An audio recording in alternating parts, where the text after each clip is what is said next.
Salve, salve galera, Ferrer na área, saca só! Tô trazendo pra vocês a parte 2 do anime do nosso querido protagonista, que conseguiu uma rara habilidade de cura e de brinde uma MILF pra treinar ele. Como de costume, o link da primeira parte e o nome do anime vão estar no primeiro comentário fixado. Então fiquem com o resumo, deixa o like e valeu! Em seu segundo dia nesse mundo novo, o Sato acorda querendo que tudo isso fosse apenas um pesadelo. Mas ao olhar pro lado e ver seu novo companheiro de quarto, Tong, o careca maluco, dando aquela roncada parecendo uma mobilete, ele já tem a certeza que esse mundo alternativo é simplesmente real.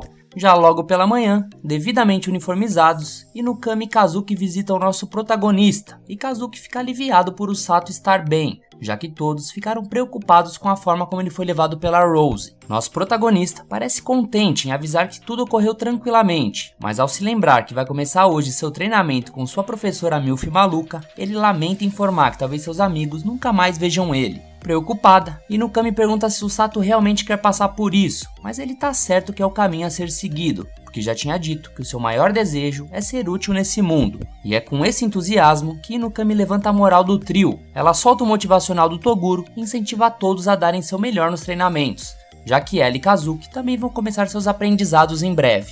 Orgulhoso, nosso protagonista pergunta o que os dois vão treinar com esses belos uniformes que estão ostentando. E enquanto a garota se sente toda pelo elogio, seu companheiro de conselho estudantil bate no ombro do Sato e confirma que levou fé no que ele disse mais cedo, que independente de como eles foram parar ali, o melhor que eles podem fazer é dar o máximo de si, porque a responsabilidade que eles têm não é uma brincadeira. Assim, os dois amigos vão embora e o Sato vê que Kazuki também tá tendo certa dificuldade de se adaptar a esse novo mundo, contando que tiraram ele de perto da sua família para chamarem de grande herói, num reino medieval mágico. Já Inukami, que acena para ele como se estivesse indo tirar férias, já parece muito mais confortável nesse lugar. De qualquer forma, a prioridade para o Sato é pegar pesado nos treinamentos, para ficar forte bastante para estar lá por eles quando for preciso. Mas para isso, ele precisa ser aprovado pela sua nova professora. E falando na MILF, Rose aparece na porta, perguntando se o papo com os colegas foi proveitoso. O Sato se apavora com a presença intimidadora da capitã e entra na posição de sentido. Provavelmente só não bateu continência porque seus braços tremiam muito para isso. Rose nota esse comportamento perturbado do novato e tenta acalmar ele, dizendo que aquilo não é uma prisão e ele é livre para ver quem quiser, mas deixa claro que ele pode fazer essas coisas só quando não estiver treinando. Em seguida, ela dá um diário pro garoto para ele escrever sua rotina de treinos e como ele se sente em relação a isso. E quanto a esses treinos, o primeiro começa depois do café da manhã. Assim Rose se vai e nosso protagonista nota que a hora de separar os homens dos meninos finalmente chegou. Depois do café, o Sato tá preocupado com a expectativa que o Tang e o resto da turma colocaram, dizendo que os exercícios seriam coisa de louco, mas esse primeiro estava sendo bem tranquilo, meditando de pé e com as mãos no peito. Rose ensina nosso prota a sentir a mana que corre nas veias dele. Ao ver que tinha um calor emanando no seu peito, o Sato pôde sentir pela primeira vez o elo que sempre possuiu com a magia. Além disso, outra forma de evoluir também é estudar a história do mundo onde ele tá. E por mais que o Sato achasse que não poderia ler aquele idioma medieval, Rose mostra que heróis convocados são brindados com uma magia de tradução, assim que pisam nesse mundo. A professora ensina que o reino de Ellinger e o país dos demônios são vizinhos, ou seja, são os principais alvos de ataque por conta dessa proximidade. E o livro que ele acabou de abrir contém informações sobre os diferentes reinos da região, raças e política social. Até esse momento, o rapaz tinha certeza que iria mandar bem se o treinamento só fosse assim.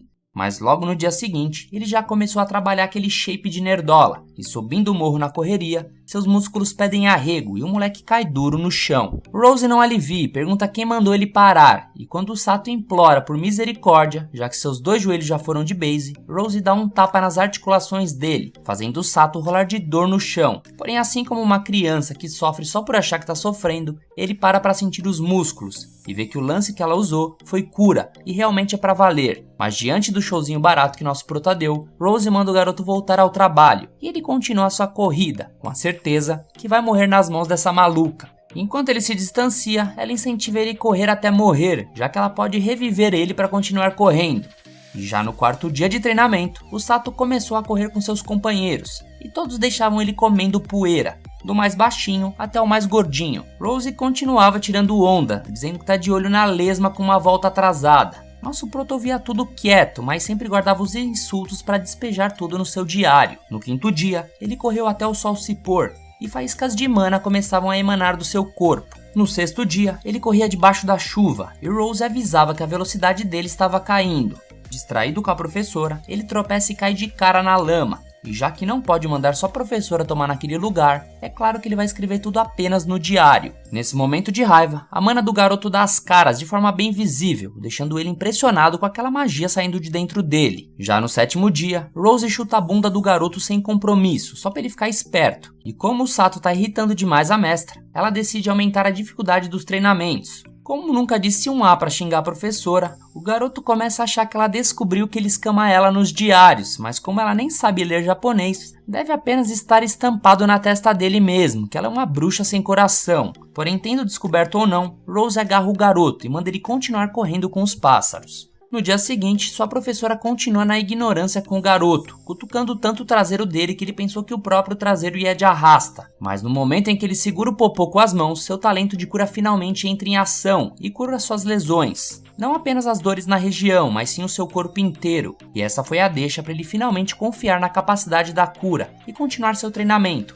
mesmo sem sua mestra mandar. Com essa descoberta, ele começa a aplicar sua nova técnica já no próximo treino, e no 10º dia, ele ainda está atrás dos parceiros, porém por mais que ele esteja correndo há horas, sua habilidade de cura faz com que ele não sinta fadiga nos músculos, mantendo sempre sua forma. Apesar do truque, ele se pergunta até que ponto estaria pronto para ajudar seus amigos em uma situação real de perigo. E imerso em seus pensamentos, o Sato tenta não mostrar seu rosto de preocupação quando passa em frente à professora, mas ainda assim, ela manda ele dar mais 30 voltas e com o passe acelerado. Já no 11º dia, o Sato já estava na flexão 828, até que Rose decide revelar o motivo dele estar desde o início sendo focado em exercícios físicos. É para ele conseguir fugir do inimigo o mais rápido possível no campo de batalha, e para que tenha fôlego para salvar seus aliados feridos, quanto mais rápido ele puder correr, mais rápido uma vida será salva em guerra. Chegando ao fim do treino, o Sato percebe que não levou bronca nenhuma vez nesse dia, mas ao invés de ficar aliviado, isso deixou uma pulga atrás da orelha dele.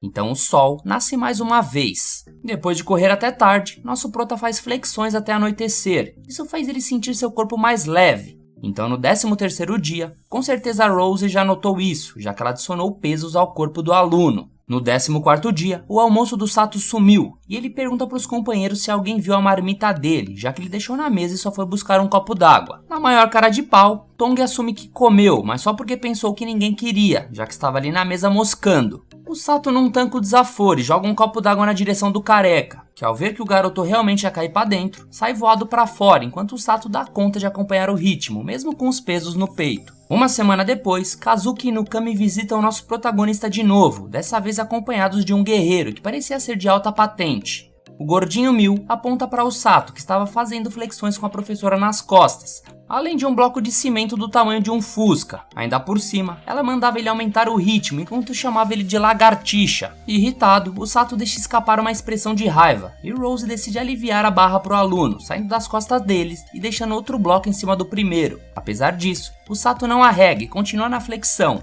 mesmo que praticamente não conseguindo se mover. A professora, vendo a cena, pensa que provavelmente vai conseguir levar o moleque para onde quer mais cedo do que pensou, e os dois amigos do garoto ficam espantados com a capacidade dele. E Nukami dá até aquela verificada no shape, porém nem todo mundo está satisfeito com o método de treinamento da capitã. Então o cavaleiro agarra ela pelo colarinho e manda ela parar com essa palhaçada, senão vai acabar com um prodígio de Ellinger. Porém, mesmo com a agressividade do tiozinho, Rose pede calmamente que o velho chamado Sigli solte ela. Rose sabe que ele tem moral com os cavaleiros do reino e tudo mais, porém quem manda ali é ela. Além disso, Rose pretende transformar o Sato em seu braço direito, portanto o ideal é que ele passe pelos treinamentos mais puxados. Nosso protagonista fica de cara com aquela informação, e Rose continua elogiando a postura de vencedor do aluno, que não gosta de perder e jamais desiste. Além disso, o Sato é um homem que certamente pode sobreviver ao treinamento dela. E por último, ela manda o aluno ir descansar e trocar uma ideia com suas visitas. Siglis aproveita para deixar Nukami e Kazuki tomando conta da princesa Celia.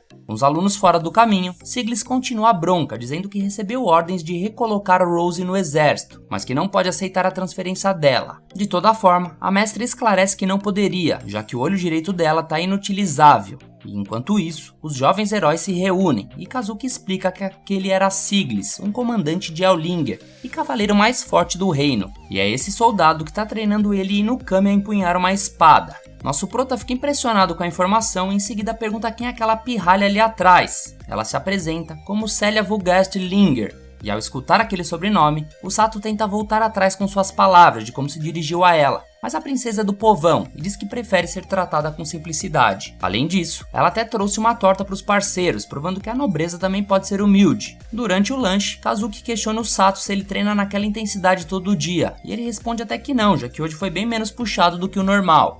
Ele então pergunta como os outros dois treinam, e Kazuki responde que os treinos deles também são pegados, mas que Siglis e o Elsie prezam bastante pela saúde e bem-estar dos alunos. O Sato gosta dessa linha de pensamento, mas infelizmente não tem acesso a isso, já que Rose, segundo ele, é uma ogra. Assim ele estende o braço para pegar outro pedaço de torta, e ao ver o tamanho do antebraço do Ramondino, Inukami não resiste e decide levantar a blusa para se esfregar no tanquinho dele. Kazuki consegue interromper a tempo e comenta que o Sato deve estar ciclando trembolona. Logo, nosso protagonista abre o jogo e confessa que pensou bastante em fugir dali, mas que acabou se convencendo de que está evoluindo de forma satisfatória, por mais que sua mestre seja problemática. Além disso, ele está se enturmando com a rapaziada da equipe de resgate, então a vida não está sendo tão ruim. Afinal, ele sente que um dia os amigos vão se tornar heróis em combate, e ele vai estar na retaguarda, pronto para garantir que ninguém se machuque. Após o discurso motivacional, seu parceiro Cabeça de Ovo chega perto carregando uma marmita para o nosso protagonista. Porém, o garoto não gosta da postura do Tong, que está agindo como se estivesse fazendo um favor para ele, mesmo depois de ter roubado seu almoço. Por sua vez, o grandalhão também estranha o companheiro de volta, e os dois resolvem o problema da melhor forma possível.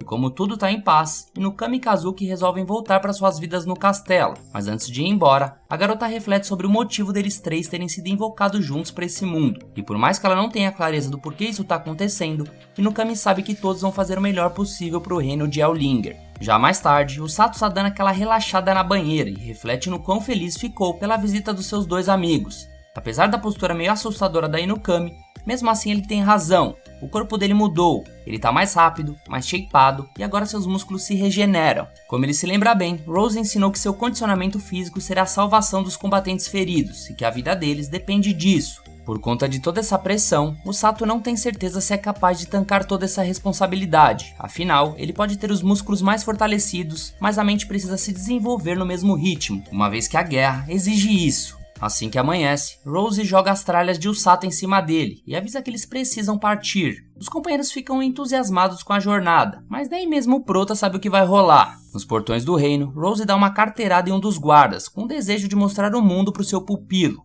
Sem pensar duas vezes, o guarda realiza o desejo da mulher e abre os portões. Assim ela leva seu aprendiz até uma floresta conhecida como Escuridão de Ellinger, famosa por ser repleta de monstros. A missão de Usato é não voltar até ter caçado um Grand Grizzly. Desesperado, nosso prota argumenta que um Blue Grizzly se torna o Grande Grizzly após viver por 100 anos. E o livro que ele leu diz que o Blue já é bastante perigoso. Ainda assim, mesmo que ele tenha passado todo o seu treinamento sem pegar numa arma sequer, Rose confia no talento do seu aprendiz. E sem enrolação, simplesmente arremessa seu discípulo para ir voando se virar nessa caçada.